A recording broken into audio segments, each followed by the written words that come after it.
Hi guys, welcome back to Jurassic Collectibles. Today we're going to be taking a look at this. It's a 1/10 scale model of the Velociraptor from Jurassic Park.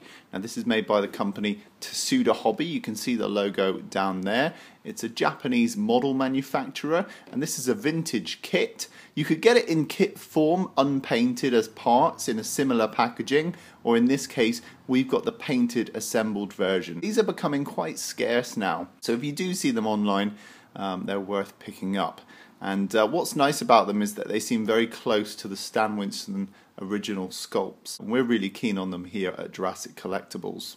So you can see the front of the packaging there. You've got some nice Japanese lettering there, and you've got Tsukuda Hobby PVC model series, and it gives you the number here, number 4. All of the boxes that have arrived so far have come with this window section unpunched, and that's obviously to display the product inside. If I bring in the Dilophosaur spitter box, they're different scales, they're not the same size box, and actually the T-Rex box, which we'll be reviewing in a future video, is bigger again. And I like the fact that each one's got its individual colour as well. Raptor's got this sort of pinky red colour, and the Spitter's got its orange. On the side here you can see the Japanese Jurassic Park logo, which I'm a really big fan of. I love the way that looks. And here you've got the Velociraptor in Japanese. Underneath you can see more of the same. Really cool. And then on the top we've just got plain red. So on the back of the packaging we got this really cool layout here. We got the Jurassic Park logo, the conjoined JP logo up here, and that's just brilliant. I love the scale of that, it's so big. And then here you've got a little diagram showing you exactly how big the Velociraptor was in the film. Not in real life, because actually the Velociraptor would have been about half this size in real life. But there we go. There's a little bit of a read up there. Pause if you want to read this. And then down here we've got the rest of the dinosaurs in this kit wave. We've already reviewed this guy, the Dilophosaurus. If you want to see the review for that one, link is down below. We've picked up the Tyrannosaurus Rex, and we've just got the Brachiosaur in the post, so those are coming up soon for a review. So without further ado, let's get this guy out of his packaging. I have to say, this thing in its entirety looks absolutely fantastic. I really like the sculpt and the pose, and I really like the paint job. We'll get a closer look at all of that in just a minute. Here in the bag we've got the display stand, which actually comprises of a little plastic rod and a plastic black base, which they really didn't need to do, but it makes this thing such a nice collector's piece. There's also a piece of paper explaining how to put the rod and the base together. It's pretty straightforward, but it's nice that they included that. And then here is the Raptor against its backdrop. Now I think that looks absolutely tremendous, and if you're going to keep this thing on display, it's actually a really nice way to have it on your shelf. It's like a little diorama. This one, it's already been removed from the packaging, so what I'm going to do is I'm going to take this one off its backdrop, put it on its stand, and we'll take a closer look. I think this thing looks absolutely amazing. The paint job is much more pleasing than the Dilophosaur model that we reviewed before, and this display stand is really nice. I thought the rod was made of a flimsy black plastic, but actually it's made of metal, and it comes with a little bolt that ties onto the underside of this black plastic base. So I have no worries about this rod snapping or breaking over time, so that's really good.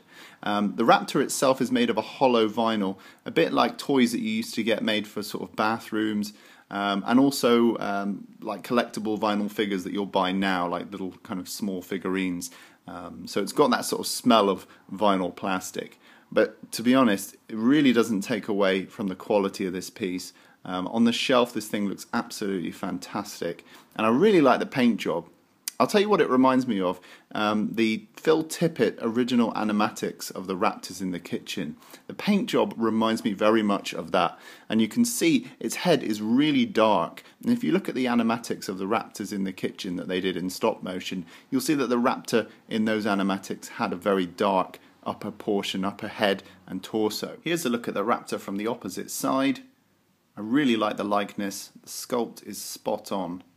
Okay, let's take a closer look at this thing. So starting off with the head sculpt, you can see we've got a really cracking likeness for the Velociraptor that we see in the first Jurassic Park. Really nicely done. The only thing that's a little bit off is the paint scheme, which feels quite dark, but like I said, this reminds me very much of the armatures that we see in Phil Tippett's animatics. On the opposite side again you can see quite dark, really nicely painted eyes. They're very accurate to what we see in the film. The interior of the mouth has been sculpted, and you can see that the teeth have been painted as well. They're not entirely detailed, those teeth, there's some missing, and it maybe looks like some have been snapped off in the sort of the build process. I don't know how strong vinyl is when it's kind of that narrow, whether it gets really brittle. But still a very good likeness on the head sculpt, and I love that projected tongue. Looks like a lot of the sort of promotional photographs of the Velociraptor that we saw in 1993. Moving down the neck, you can see a lot of the creases and nice folds in the neck there. As we move down to the arms, really nice clear musculature going on.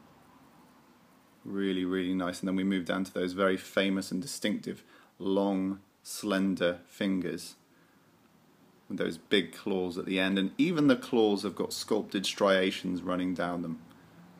Beautiful detail running all the way along those fingers, and this makes me think that maybe it's actually come off a Stan Winston sculpt, because it's so detailed that you kind of think this must be off a master sculpt. As we move down the torso, you can see all these lovely striations running along the body, and again really nice musculature on the upper leg there, really defined. Beautiful. Again, really defined musculature on the lower leg. All these sort of tendony bits going down the legs, really nice, and join up with those famous feet with the sickle claw. Beautiful. It really does feel like an ostrich's leg. Then as we move up to the tail, you can see lovely creases running up to the back of the leg. Really nice all the way along. Really nicely airbrushed stripes going along it as well. Beautiful. Just a really nice sculpt to behold and to look at. On the opposite side we've got the same again.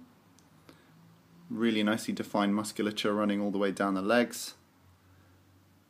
Got a sort of a nice contrasted pose. One foot is peeling off the floor while the other is walking, almost like it's mid-stride, sort of assessing the kitchen, looking for prey. Really nice creases behind the arm here. And again, very defined musculature on this hand as well, and a nice varied pose from the opposite side. Again, really nice creases on this side, and then we go back up to that really nice open mouth pose on the head sculpt. One of the only drawbacks with the sculpt is because of the moulding process, they've had to make the limbs and also the tail as separate pieces, so you can actually see the seam line here from the tail to the torso, and also the leg to the body, and also the arm to the body. So they've had to mould all these pieces separately, and that's the only drawback with the sculpt, is that you can quite clearly see those seam lines if you're looking at the model on display. But to be honest, it's a minor gripe with such a lovely paint job and such a really nice accurate sculpt. This was something that was really hard to find when Jurassic Park came out, so it's really nice to see something that's very faithful to the Velociraptor from Jurassic Park. So how big is this thing? Let's give him a little measure. I've got my tape here, so we're looking at about 12 inches long, which is about 31 centimeters. And in terms of his height, you're looking at about 7.5 inches. So about 19-20 centimeters tall. So this is a big figure. If you're looking for something that will really be like a standout piece for your Jurassic Park collection, I'd definitely go for something from Tsukuda Hobby. Maybe check out the paint job on eBay or wherever you're sourcing it from, just to check that you're not getting a dud paint job. Because as we saw in the Dilophosaur review, the paint job wasn't so good on that one. But this is a really nice collectible, and I would have gone nuts for this if I'd seen it in 1993, but it's obvious that it wasn't really that common, and I'm really glad I've picked this one up. So there we have it, guys. That was today's look at the Tsukuda Hobby Velociraptor 1/10 scale model. I'll be putting him back in his packaging and safely stowing him away, and then next time we'll be looking at the Tsukuda Hobby Tyrannosaurus Rex. Okay guys, rate, comment and subscribe, and I'll see you in the next video.